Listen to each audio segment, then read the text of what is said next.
Welcome to the Corporate Treasury 101 podcast. This is the first part of our full interview with Eleanor Hill, editor at TMI. We kick off this episode with Eleanor presenting herself and what TMI does, so I won't do so in this introduction. However, in this episode, expect to learn what is TMI, Treasury Management International, and what do they advocate for. The takes of Eleanor on the evolution of the world of publishing in Treasury, what she identifies as the major trends and attention points for treasurers in 2023. We talk about market volatility, risk management, why money market funds are one of the preferred investment instruments of treasurers, and much more. Eleanor is just fantastic. As a podcast host herself, the conversation is flowing, and with all she's seen and the people she has interacted with, she is a fount of treasury knowledge. We really hope you enjoyed the episode as much as we liked discussing with her. We are starting to get very good ratings on Spotify, and it is all thanks to you. This allows us to attract and interview more and more amazing guests, so Hussam and I are very, very grateful for this. You are also more and more to listen to us on Apple Podcast, where we do not have many reviews yet.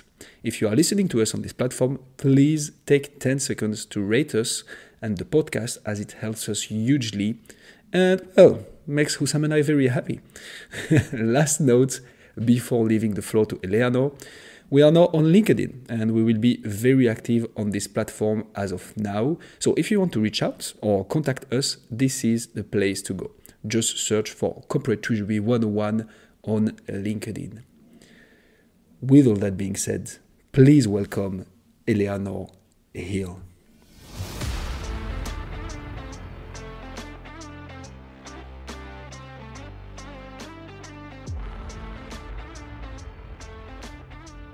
Eleanor, thank you so much for joining us on the Corporate Treasury 101 podcast. Welcome.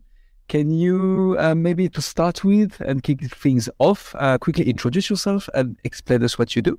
Yeah, of course. Hopefully that's the easy question. I can do that one. But thank you much for inviting me to join you both here today. It's great to be here, and I know we've got loads to talk about. But for everybody, I'm editor of Treasury Management International magazine, so better known in the market as TMI. I've been doing that since 2018. And I previously edited all kinds of different financial magazines. So I was editor of World Accounting Report, FX and an MM magazine, Treasury Today, and I've been writing about Treasury for 15 years, which makes me sound really, really old and feel very old. But there it is. So I've seen a lot of evolution in that time. And in my spare time, I'm a very artsy person, outdoorsy person. So I love to paint, and I spend a lot of time walking my very large dog, who you may or may not hear at some point. But there we go. Perfect. Would be a pleasure. And yeah, you may have started early, so that's totally fine. And so quite some knowledge about the treasury medias in general, I feel. Can you, focusing maybe a little bit on TMI, explain us what TMI does actually, and the purpose of. So the podcast you host quite regularly is the Treasury Cast. Yep. I think those two are linked. Can you quickly walk us through those two? Yeah, of course. So TMI, like you say, we're a global treasury media provider. We've been going since 1992, so had our 30th birthday last year. And our sort of editorial ethos has been to provide top quality thought leadership on the trends shaping corporate treasury. So we do this by a number of different means, but a lot of it's interviewing kind of the great and good of the treasury world. So that's group treasurers, it's CFOs, it's bank execs, and also more and more fintechs. And the world of publishing has evolved hugely from just magazines, and also for sustainability reasons away from paper. So we've kind of embraced digital media quite a bit with our TMI app, and we've got webinars, and the Treasury Cast podcast is our TMI podcast channel. It's really taken off. It's huge. It's such a good platform because you kind of get a hit of the latest information, topics, everything from global minimum tax to sustainable supply chain financing. You get to speak to all kinds of different people from all different geographies, and it's kind of great fun as well as informative. So yeah, no complaints about that. Awesome. Yeah, the Treasury podcast definitely are on the rise. That's amazing. Well, I think it's just it's a different medium for people. And you can see on a podcast while you're doing something else. You can multitask and you can kind of get a little bit of info. It doesn't take you as much time. And you get that human element to it as well, which I think is really important in this age of everyone kind of working remotely, or a lot of people still working remotely. It just gives you a bit more of a human connection. Yeah, 100% agreed. Makes sense. I like to cook whilst I listen to podcasts. So it's true. Multitasking is definitely one of the perks. The ingredients, though, because you've got... So I didn't say I cook well. I just like to cook once I do this. Okay, and so back to TMI maybe. So where do you operate exactly? So as this Treasury media, is there a geography notion, or like what types of work and editorial management do you do exactly? A lot of people think because we're UK based that we're UK focused, which is absolutely not the case. We do have a big tie up with the EACT, so the European Association of Corporate Treasurers. So we work a lot with them. As a consequence, a lot of our subscribers are based in Europe, about 40%. We have about 25% in Asia Pacific, 25% in the Americas, and the rest in Middle East and Africa. So it's a really good spread. And we do, like you said, we've got articles, we've got podcasts. We also do industry surveys, which I love. They're so fascinating, and you get to see the trends that are going on in different regions. We run various events in association with national treasury bodies. So like the Irish Association of Corporate Treasurers, we've been doing a conference with them. So that was last November, and we're doing that again this year. And then the EACT Summit, and then podcasts and webinars and more. So it's a huge production. Yeah, sounds like it. Yeah, but we're a small team, a tight-knit team that's been working remotely for as long as TMI has been in existence. So yeah, it's quite interesting. So I've never actually been to the TMI physical office as much as I've worked for TMI. Really? 2018. Now, did my interviews in London, and then I live in South East Kent, so near Canterbury. Some people will recognise that as a landmark in the UK. And then the rest of our team is all spread about in different areas of the UK. But it works really well when we sort of just communicate as would a normal team. Awesome. Super clear. That's really interesting. So, I mean, amongst all of that, then, Eleanor, you guys do articles, videos, various content pieces around Treasury. What have you seen in recent, I'm looking at 2023, have been the recent trends in Treasury overall? What's been coming up more and more? What are people interested? Yeah. How long have you got? I could write a couple of books on this.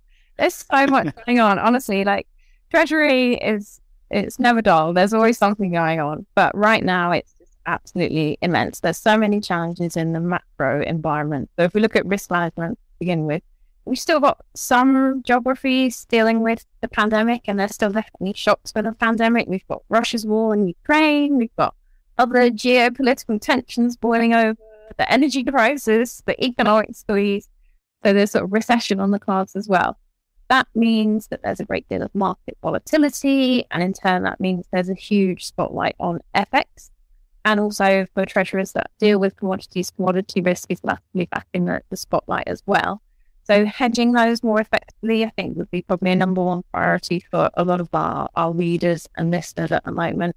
We did an interesting podcast on FX recently with a couple of guys from Barclays, and they were just talking about you've got to be looking at building more optionality into your hedging strategies these days. So it's kind of taking a fresh look at derivatives, seeing what's new, seeing what you could do a little bit differently. And for some treasurers, to be honest, it's using them for the first time as well. Like, a lot of people haven't operated in an environment where they've had to. Maybe if they're younger treasurers or sort of newish into the profession, they haven't used derivatives before. So it's kind of getting familiar with those. And then I would say FX payments, or the sort of transactional FX side of things as well. So it's not just that FX where you've got the huge bits that you're hedging, but it's those tiny transactions that you're doing. It's the international payments. All of that adds up, and kind of making sure that you're getting the best rates on those as well. And I guess there's a lot of supply chain related risks at the moment as well. So with the pandemic, we've got people nearshoring, friendshoring, reshoring. You've got new suppliers coming in, so that potentially means new countries, new currencies. but also increasingly seeing a lot of the bigger buyers wanting to support their suppliers who are financially strained at the moment. So looking at things like supply chain finance again. So that's been huge from a risk management point of view. If I look at cash management, I guess, kind of cash and liquidity point of view, obviously you've got rising interest rates. So people are looking at where should they be putting their excess cash if they're lucky enough to have excess cash. Not everyone is. So it's sort of that what's acceptable in terms of risk. Should they just be in deposits? Are deposit rates reflecting the actual rate rises quickly enough? Are MMFs a good answer at the moment, or is there kind of regulatory reform on the horizon? And then a lot around cash forecasting with the economic squeeze. So people looking at better forecasting tech, trying to look at where working capital is trapped. And that also comes back to the supply chain angle. Because I don't know what you guys are hearing, but there's a lot of companies that we speak to that are sitting on significant inventories at the moment. So there was that whole move away just in time, just in case, and people were frightened about not having enough stock to sell because of the supply chain issues. So they've got these massive inventories, so that's tying up working capital. So there's sort of some work to do there with other departments as well. But I don't know if that echoes what you guys are hearing. 100%. Yeah, absolutely. We did a whole, in light of everything that's been going on, we've done quite a lot of episodes explaining why interest rates are up, how they go down, who sets them, etc. like that. I think hedging was one of our most popular episodes. People were really interested in that, probably to do with the times that we are going through, like you said. And I guess that's all on top of just the normal challenges in Treasury, right? Which is like talent and talent acquisition, making Treasury accessible to people and to getting good talent in. You've got technology bringing this huge wave of demand as well for, again, good talent, but also better use of the existing data that Treasury sits on. Is that those things, I guess, have always been there, right? But it just sort of squeezed more with the recent economic condition. It's a lot more difficult for treasurers, and there's a huge concern in the industry about attracting future talent. When we talk to the NCAs, they're quite concerned around attracting younger members as well, and how to liaise with sort of universities and make sure that we're bringing on that next generation. There is an issue where, Treasury is not necessarily seen as the sexiest profession. And there's also, as a diversity issue, it's still very male, pale, stale. So even when we go to industry events, I'll quite often be only one of a few women. It's very white dominated. It's age range also, and huge lack of diversity there. I think there's a lot more that needs to be done to make it feel accessible to people. But like you said, Hassan, also loads of new skills required. So we do need people who are up on data analytics and AI, and those are those younger generations. Of course, we need to be looking at upskilling existing staff as well. And there's a lot of opportunities to look to technology for better training for existing staff and maybe transfer opportunities within organisations. I think we've got to be thinking about new ways to recruit people, getting the next generation on, really pushing things like blind recruitment so that we get that diversity being through.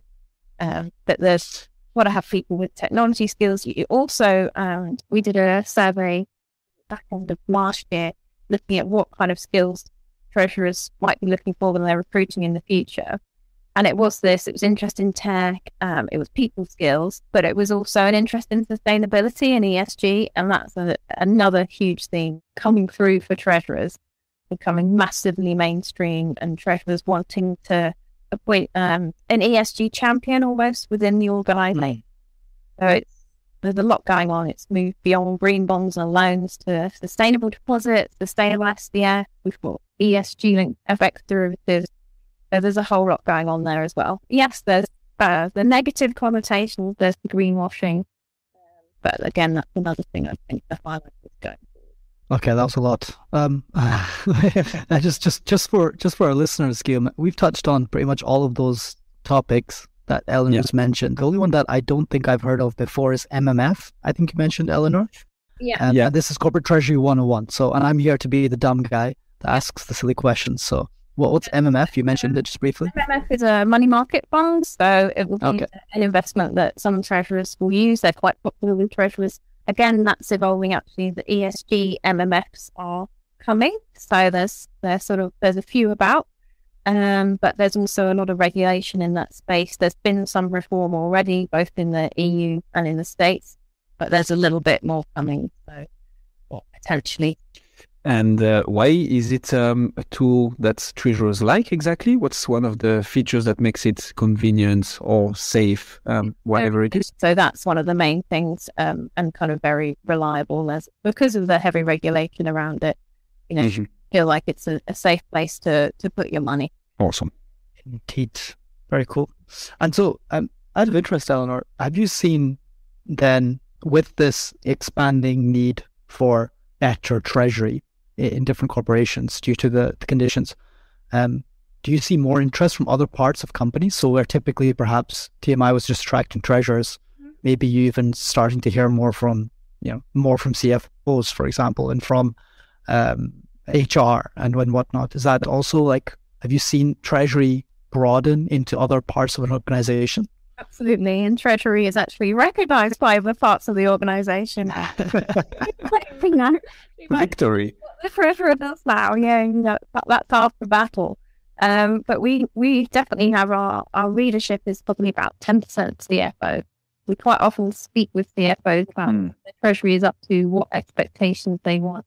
And we increasingly see that there's a lot of dialogue between the Treasurer and the CFO, but also with other departments, like you mentioned. So with procurement, that link is becoming much more as we look into those supply chain issues. With ESG departments, sustainability functions, a couple of treasurers I know are actually responsible for sustainability alongside Treasury now. Others are just working really closely with the sustainability department to make sure that they're getting things right. HR, I don't know so much. I haven't heard so much on that. So I'd be curious to hear if you have heard that. I haven't. It's not one that I've come across. But certainly Treasury's reach is broadening. Those relationships are improving. It's a lot of work still to do. And the IT department is always one where, you've got to have a great relationship. You don't always have time. You better. Yeah, HR, very little, to be honest. There is always this payroll dimension, right, that is somehow linked to Treasury for the payment in batches and the confidentiality and so on. So that's one aspect, but it's something that we have tackled very little, except for the recruitment aspect that you mentioned earlier, which is also indeed very present, but that's linked to Treasury. But okay, super clear. And so going back on the different dimensions and the trends that you've identified, what are the tools that you have also maybe heard of or seen in the market recently that, let's say, maybe are the tools of the future, or how treasurers can leverage those tools in order to tackle the more and more demanding tasks, such as the high volatility of the market, FX, commodities risk, and so on? What do you see there? Yeah, it's interesting. There's so many different things going on, and obviously it's going to depend Treasury department to Treasury department. But I think you've got to be looking at automation at this point, because there's so much for people to do. Treasury departments are typically pretty lean. They might only be a couple of people if you're lucky. There's at the other end, you've got the huge Treasury departments where they've got their own tech person or even their own tech arm, but they are few and far between. So it's a classic case of kind of doing more or less. So you've got to be looking at robotic process automation, so RPA. You can combine that with a bit of artificial intelligence, AI. So you've got smart RPA, even if it's just for extracting data from one source to get it into another source, without all of that manual work. So it just happens automatically. I think APIs, application programming interfaces, is going to be very important. Again, they're not silver bullet, but you can use them for a number of different tasks. You can integrate systems very easily with them. You can use them for bank reporting, so you can just ping the bank via the API and get an instant report back. You can use them for payment initiation, so you don't have to log out of your TMS and go onto the bank portal and do your payment from there. You can actually do it within the TMS, so you don't have to do all that re-logging in. You can get instant FX rates plugged in via an API into your international payments workflow. So that comes back to the transaction effect that I spoke about. so that you know instantly what it's going to be, you know what the deductions are going to be, so there's a lot more visibility there. But that's kind of stuff that's happening today, and people are implementing, and there's great possibilities there, as much as there's obviously risks and there's costs and all the rest of it. But there's I guess that's innovation reality, but there's a lot of innovation hype out there as well. So we probably can't do this podcast without talking about generative AI, which is ChatGPT. Yes, I wanted. Yes, well, it's all over LinkedIn at the moment. So it's kind of a major name in this space. It is a generative AI chatbot, so it kind of produces content essentially, but you could use it to write a treasury policy eventually. You could use it to give you information about like FX and help you to inform decisions. But it's very, very, very early days, and people are not doing that. So it's not set to revolutionize treasury just yet. I certainly don't think so. And ditto things like the metaverse. We've heard that come up a couple of times in treasury conversations. We see more webinars about it. Do I think that treasurers should be prioritizing it right now over other innovations? Not for me. So I think it's looking at what can really make a difference today, and that would be that automation, so the RPA, adding in AI for cash flow, looking at those APIs, but having an eye on the future. So you've got to be thinking about sort of CBDCs, so central bank digital currencies, and also cryptocurrencies. Not going to be relevant to every treasurer, certainly not at this stage, but that's the way the world is moving, is towards digital money, digital wallet, and anyone who's sort of into e-commerce is probably just keeping an eye on. Okay, awesome. And so to name a few, I don't know if you mentioned that you're talking more and more with fintechs, and probably with that come innovations and so on. ChatGPT, I wanted to ask this question. Awesome that you touched upon it. I don't know if the applications yet for Treasury are really reliable or 100% live on the market. Obviously, it will come though. But so right now, and maybe in the coming months or even year, do you have like some fintechs, new payment solutions or reporting tools and so on that you have in mind, or what's your vision on the market? I don't want to single any particular ones out, probably. Okay. Because there's a lot of different ones out there, but I'm going to point people towards the TMI innovation. Okay.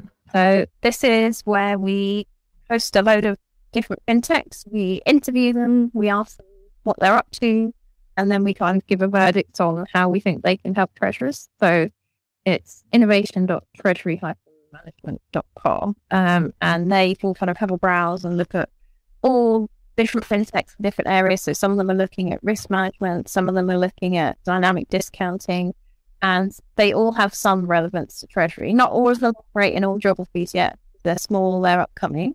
So it's worth having a kind of look around, but there's some very interesting solutions out there for sure, particularly for treasurers with slightly smaller budgets. And what I'm seeing now is that treasurers are not afraid to go to work with fintechs directly. So in the past, it was very much looking for a fintech bank tie-up. We've seen a lot more of that.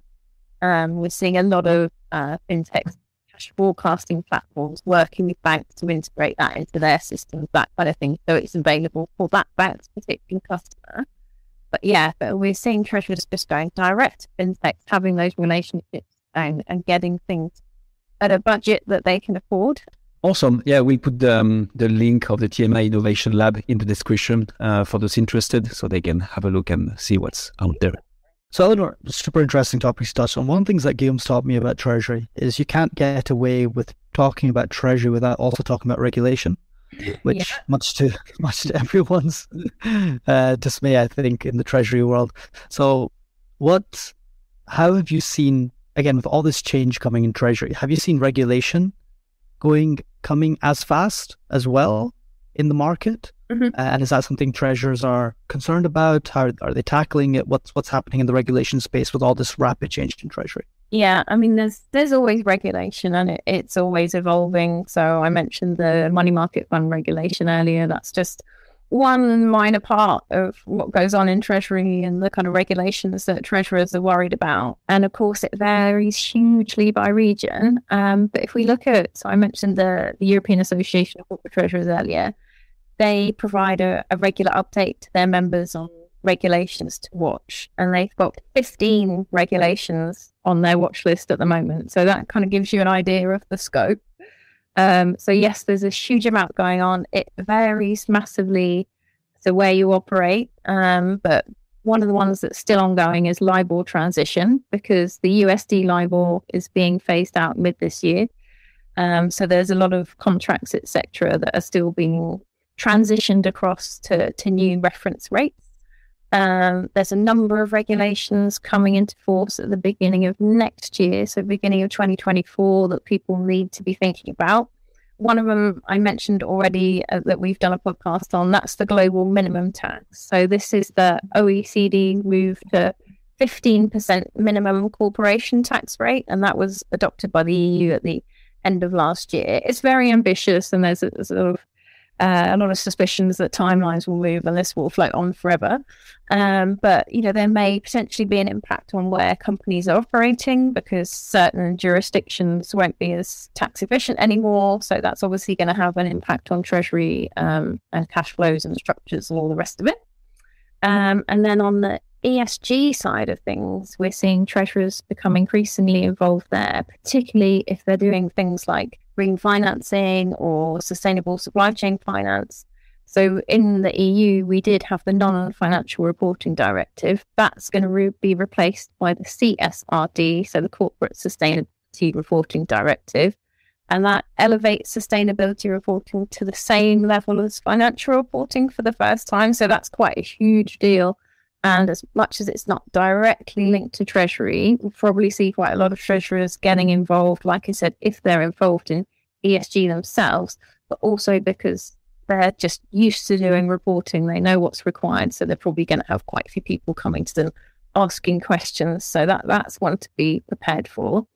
But the number of regulations, if you look at each region, it's absolutely huge. We published, I think it was today, a piece looking at payments regulations in Asia, and each jurisdiction has its own thing going on. So it's nigh on impossible to keep up with it all as a treasurer. So you asked about kind of how best to tackle it and what treasurers can do. Absolutely, at this point, got to look for support. So it might be internal experts, and it's always worth kind of looking around internally before you go externally. You've got in-house legal teams who could help. But also turn to your banks, look at consultants, your NTAs. So a lot of the NTAs have their own regulatory specialists. They'll be able to assist. Again, look to media, because we do try to run explainers on things when we can. And another potential area to look to for the future is RegTech. So it's like a branch of fintech, but looking at regulation. At the moment, it's kind of mainly for the banks. So there's a lot of big RegTech firms helping the banks out behind the scenes. But it is emerging into the corporate space, particularly around ESG reporting. So I think that's maybe one to look into for the future. But regulation is just, an ever-evolving beast. Absolutely ask for help. Yeah, so that sounds like a dream world indeed. Just a quick terms check. I think, Guillaume, the only one that stuck out for me there was LIBOR. I think we've topped that when we talked interest rates, that banks use that to set the interest rates between each other. Is that right? Yeah, exactly. That's it. Very good. Making sure I still remember everything that Guillaume's taught me. Spot on, Wissam. You're spot on. So I've kind of downloaded quite a lot there of what I'm seeing. And as I said, I could go on forever. There's so much going on. It's nothing to write about or talk about. But is there anything else that you've heard from your podcast interviewees, or you're just seeing in the market in terms of trends for 2023?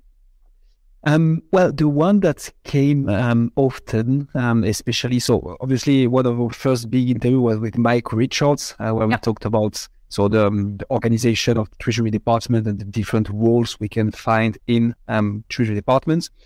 And obviously we tackled the issue, so we say, of talent acquisition and actually retention. That's really something that is quite of a struggle for treasurers, apparently. And one quote from him that I find quite interesting is that there is not a talent pool, there is a talent puddle when it comes to treasury. And I mean, I guess that makes his business going well, right? But it's also true when you see how many positions are out there and how much of a niche market it is. You mentioned it, getting young talents out of university, also because so far there are not that many very treasury focused studies. You start to have certain modules in finance masters and so on. I think it's still quite rare, and indeed treasury is like most of the people don't know what it is when they come out of uni. Yeah. So talent acquisition and retaining for sure, and that's also something Bart Hendricks from Civil Logistics mentioned. So he's responsible for the building and reinforcement of his team. And obviously he was like, yeah, we are creating an in-house bank, a shared service center, and we need to find the right talents with the right skills, which the needs constantly evolves of. So we are talking more and more about data skills, data management skills, data science, on top of treasury knowledge and so on. So yeah, this one, and you touched upon it, that's definitely one that I think must be insisted on, because it seems to be quite the trend in 2023. Is it new? Probably not, but that still remains one of the main issues. Yeah. Sam, I think you. I mean, my background is in engineering, right? So the thing that I find most interesting from all of our conversations is just how big data science has been getting in Treasury overall. Again, things that Mike's mentioned before, Bart Hendricks mentioned. We also had PIS, which is a Treasury vendor, on, who talked a lot about, and we had a really interesting discussion about upskilling existing organizations as well. Yeah, Green Man from TMS. Yeah, exactly. Yeah. Him along he used with to be a treasurer, so he has like all kinds of insight. Yeah, super interesting indeed.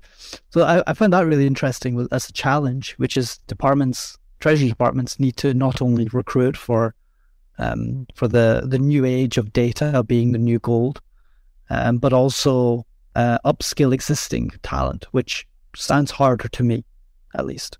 Yeah, agree. Particularly when you've got so much on your plate already and it's hard to find time. Yeah, exactly. Yeah. It's super hard, right? So, and they also mentioned back then that actually some departments aren't even hiring finance majors, just going straight to the data science majors and saying, well, it's easier to teach a data scientist treasury than it's to teach treasurer data science. Yeah. which was quite interesting as well. So I think that seems to be a recurring theme from all of our exploration into treasury. Is that data science is a must-have skill nowadays.